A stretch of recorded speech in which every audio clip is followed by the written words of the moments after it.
On a clear day when the sky is blue and there is just enough breeze to blow the clouds away, you can stand on the big hill above the valley and watch Duck and Oliver far below, busily at work on Duck's branch line near the sea. The two engines are very proud of their matching coats of gleaming colour. Oliver often talks about the time that Douglas saved him from scrap. If it wasn't for his help, Oliver will say, I might have been caught when I ran away from the scrapyard, and I would never have come to live here on the Fat Controller's railway. The other engines all wanted to know about Oliver's adventures. Amazing, remarked Henry. Oliver, Said James. has resource. And sagacity, put in Gordon. What does that mean? Whispered Percy. I think, replied Thomas, it's about being clever and wise. He is, finished Gordon, an example to us all. I'm sorry to say that Oliver became very puffed up in the smoke box. Henry says I'm amazing, he's right. He whistled as he swooshed along the line. Their yard was in a dreadful muddle. The twins had let the trucks tell them where to put things. Gordon and the passengers waited impatiently outside the station, while Bill and Ben tried to sort things out.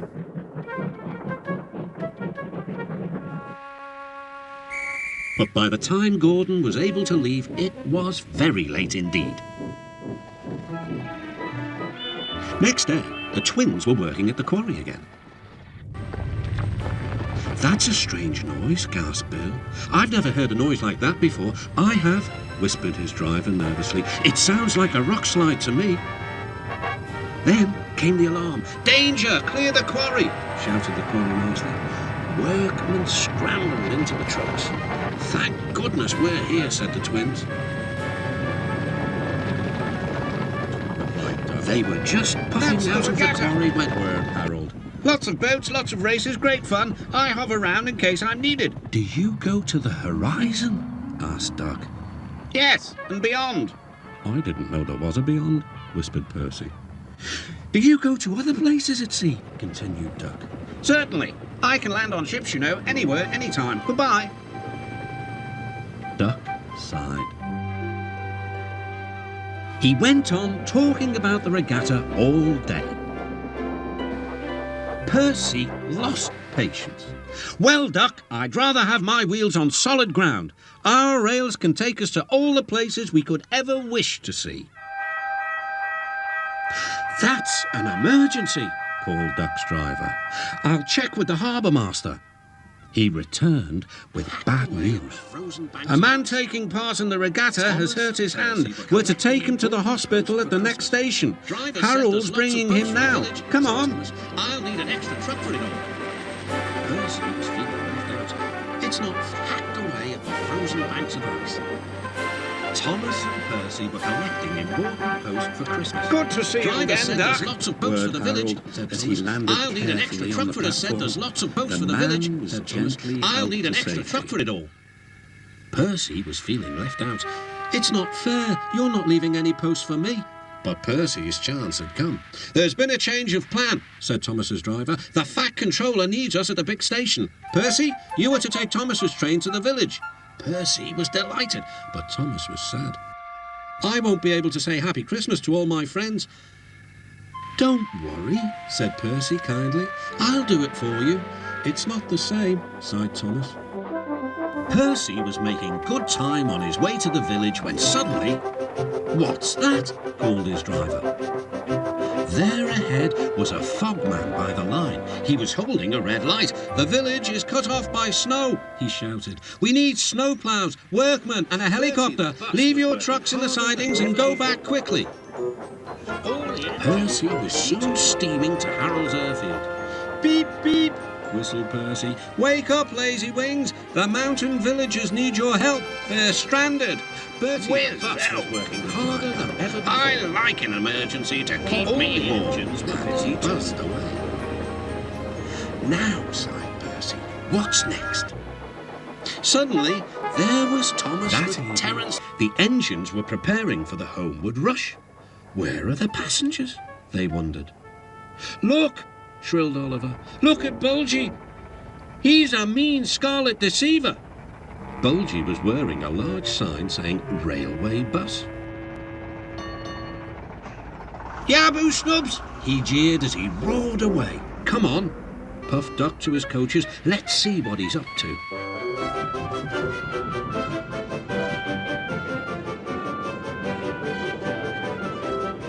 Duck wanted to pay Bulgy out, but he wasn't sure how.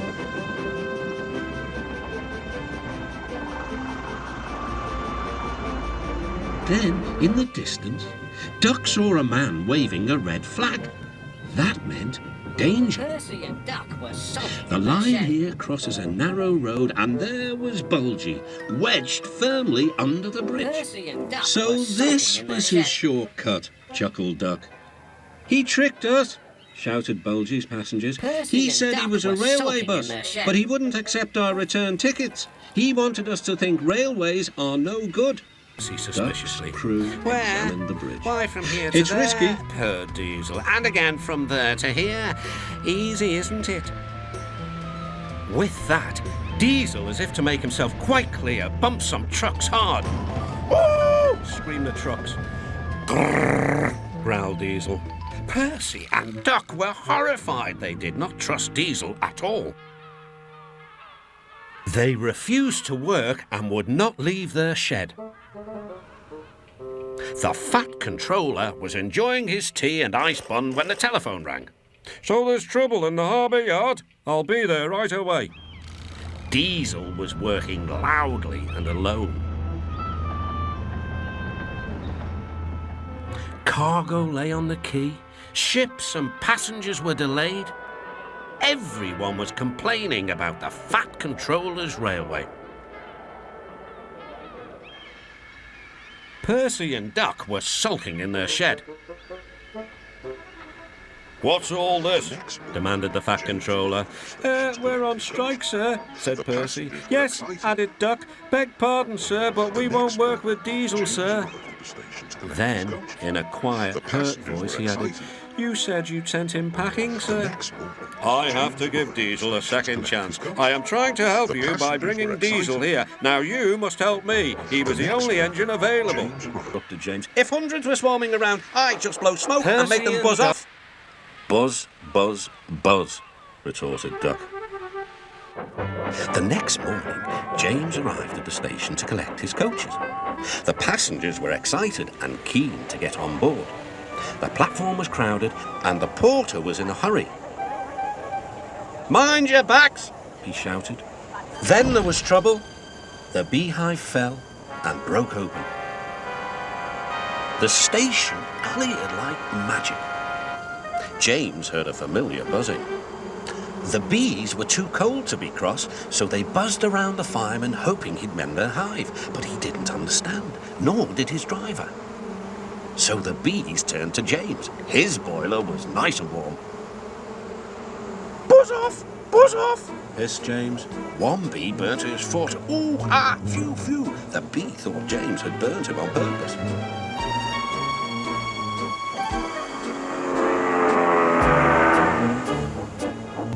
So it stung James. Nothing about trucks, but Mavis didn't realise this. Toby's line crosses with the main road behind the station and for a short way follows a farm lane. Frosty weather makes the muddy lane rock hard and very slippery. Toby stops before reaching the lane. His fireman halts the traffic at the crossing and then he sets off again. By using the heavy trucks to push him along, he has no trouble with the frosty rails in the lane. It is the only safe thing to do in this kind of weather. Toby warned Mavis and told her just what to do. I can manage, thank you, she replied. I'm not an old fusspot like you. The trucks were tired of being pushed around by Mavis. It's slippery, they whispered. Let's push her around instead. On, they yelled. Mavis took no notice. Instead, she brought the trucks carefully down the lane and stopped at the level crossing. All traffic halted. One in the headlamp for Fusspot Toby, chortled Mavis. But Mavis had stopped in the wrong place. Instead of taking Toby's advice, she had given the trucks the chance they wanted. At last, the day's work was done. The twins now became excited. They were going to use the turntable for the first time. Bill went first. This is fun! He shrieked to Ben.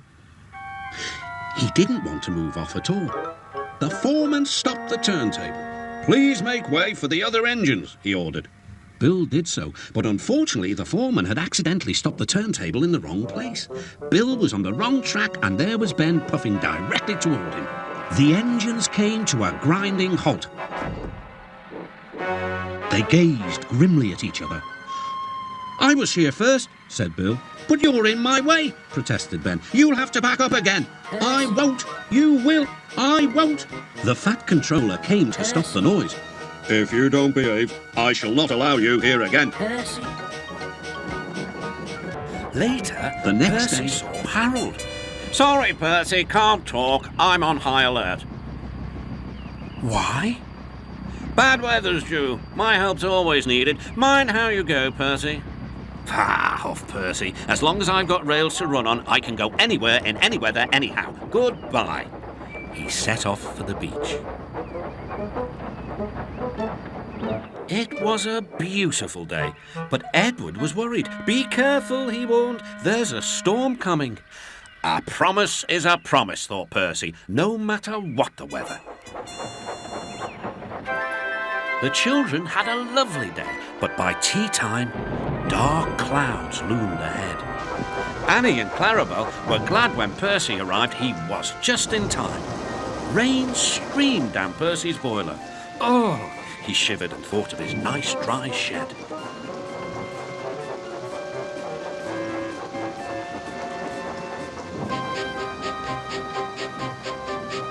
Percy. Even so, the Fat Controller decided that Gordon needed a rest. James shall do your work. James was delighted. He liked to show off his smart red paint and was determined to be as fast as Gordon.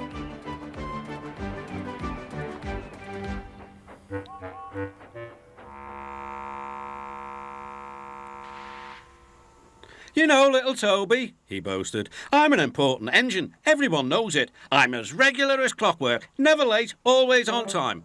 Says you, replied Toby. Just then, the Fat Controller arrived. Your parts are worn, Toby, so you must go to the works to be mended. Can I take Henrietta, sir? No. What would the passengers do without her? Toby saw Percy by the water tower. Don't worry, Toby, said Percy. I'll take care of Henrietta until you get back. Thomas and he puffed away. Soon Toby was out on the main line. He clanked as he trundled along. He's a little engine with small wheels. His tanks don't hold much water. I'm the He had pride come of a the long line. way. I saw you pulling trucks today. You're only a goods engine, snorted Gordon. James was furious. I pull coaches too. Not as much as I do, grunted Gordon. The Fat Controller has plans for me. James was only making this up, but Gordon believed him. What plans? Wait and see. Oh dear, thought James. Now what'll I do? Thomas was shunting shining new coaches. Good morning, James. Are those coaches for me? Asked James hopefully. No, these are for Gordon's Express. I'll fetch your trucks next. Thank goodness. But James was going to play a trick on the other engines. Actually, Thomas, I'm taking the coaches. The Fat Controller asked me to tell you. What about the trucks? Give them to Gordon. You? Come on, Thomas. Never do that, thought Thomas, but he was worried. Next day, Thomas hurried along the line. Just ahead was a goods yard. There, on the platform, was an inspector waving a red flag. Next, Thomas saw some children. They were waving too. Something must be wrong, thought Thomas. This station is for goods, not passengers. Help, Thomas, help! We are glad to see you, called the children. Please, will you take us home? The station master explained to Thomas's driver that the school bus had broken down and that all the parents would be worried if the children were late. Thomas waited as the children walked down from the bridge. Then he took them to the next station, where Bertie was waiting to take them home. When Thomas finished his journey, he was very late. He was worried that the Fat Controller might be cross with him. I warned Thomas, puffed Percy to James. He's been late one time too many. He'll be in trouble now. A special visitor had arrived, but next morning, the Fat Controller was nowhere to be seen. Visitor had a look. He's coming now. Gordon's wheels pounded the rails. He did it, I'll do it. He did it, I'll do it. Gordon's train rocketed past and was gone. He'll knock himself to bits, chuckled Duck.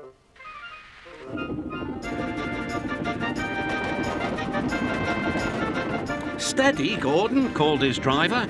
We aren't running a race. We are, then, said Gordon, but he said it to himself. Suddenly, Gordon began to feel a little strange. The top of my boiler seems funny, he thought. It feels as if something is loose. I'd better go slower. But it was too late. On the viaduct, they met the wind. It was a teasing wind which blew suddenly in hard puffs. Gordon thought it wanted to push him off the bridge. No, you don't, he said firmly. But the wind had other ideas. It curled around his boiler, crept under his loose dome, and lifted it off and away into the valley below. He bumped them hard. That's for you, and you, and you. Trucks will be trucks, said James. They won't with me, snorted Gordon. I'll teach them. James got ready to take the express when Gordon returned. Be careful, warned Gordon. The hills are slippery and you may need help. I don't need help on hills, replied James huffily. Gordon thinks he knows everything.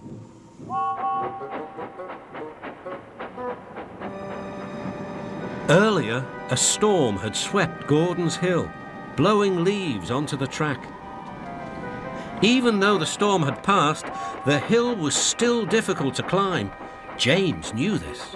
The signal showed clear and James began to go faster. I'll do it.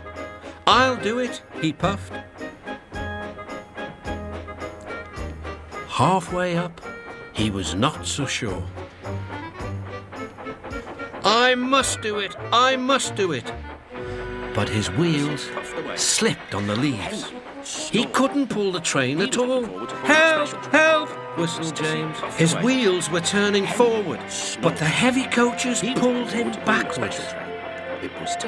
The whole train started slipping down the hill. His driver shut off steam and put on the brakes. Then carefully, he stopped the train. But he still thought about scarves. He saw them everywhere he went.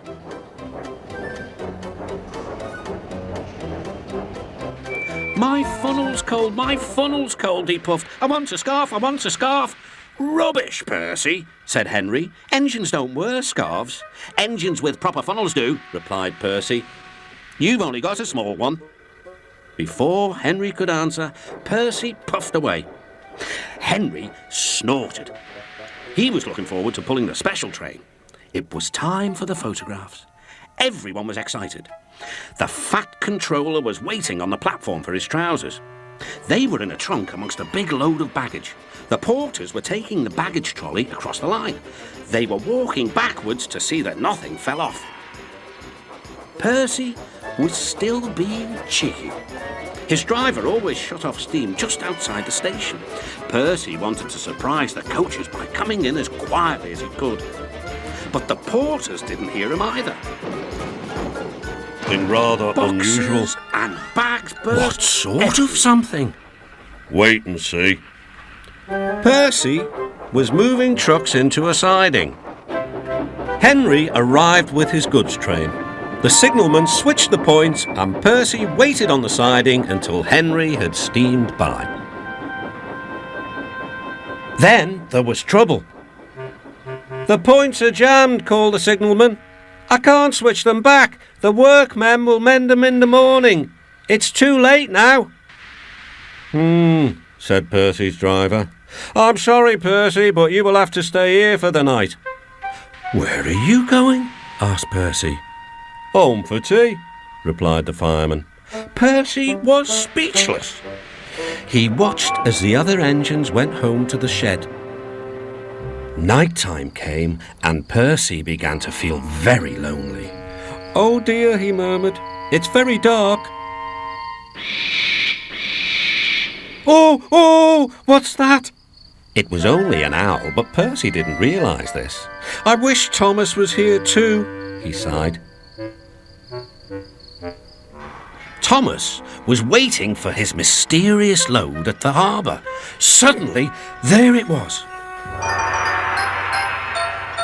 "Cinders and ashes," cried Thomas. "It's a dragon!" "Don't worry," laughed his driver. "This dragon is made of paper. It's for the carnival tomorrow." And then set off. Workmen lifted the dragon onto Thomas's low loader and put lights all around it for protection.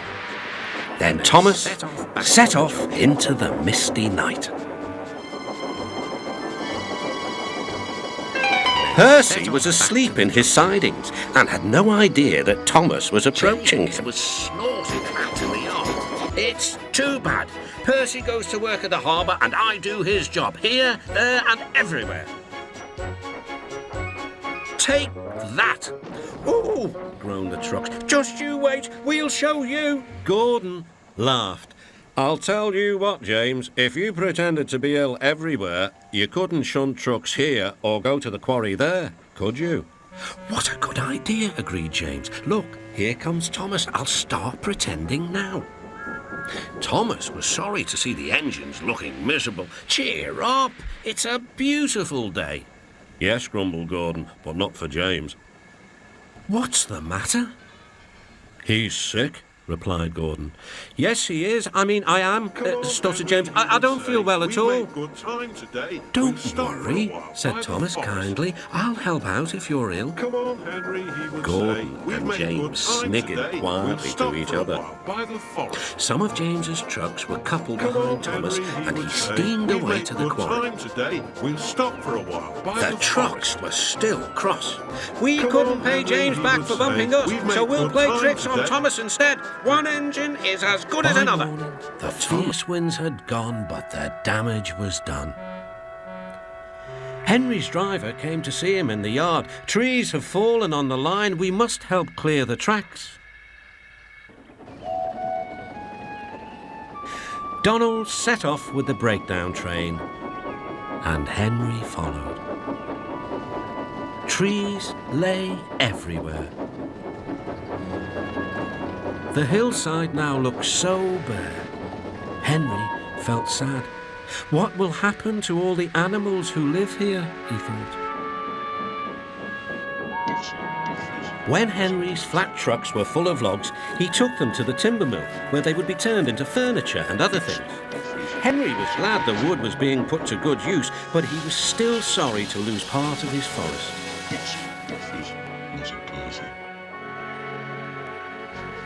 "Oh dear," sighed Toby. "I wish there was something we could do to make things better again." I'll have to go fast to get there "Yes, in time. indeed," replied Tom.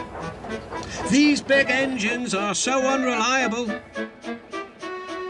"Be careful, Percy," called his driver, but Percy was in a hurry.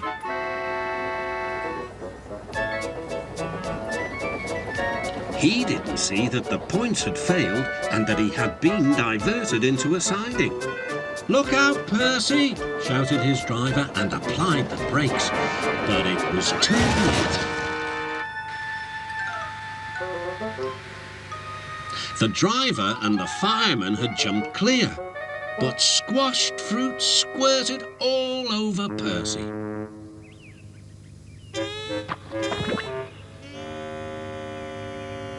The fat controller arrived. Percy, you are not to blame for the points failure, but I do not run a jam factory. "Yes, sir. No, sir." And Percy squelched sadly away.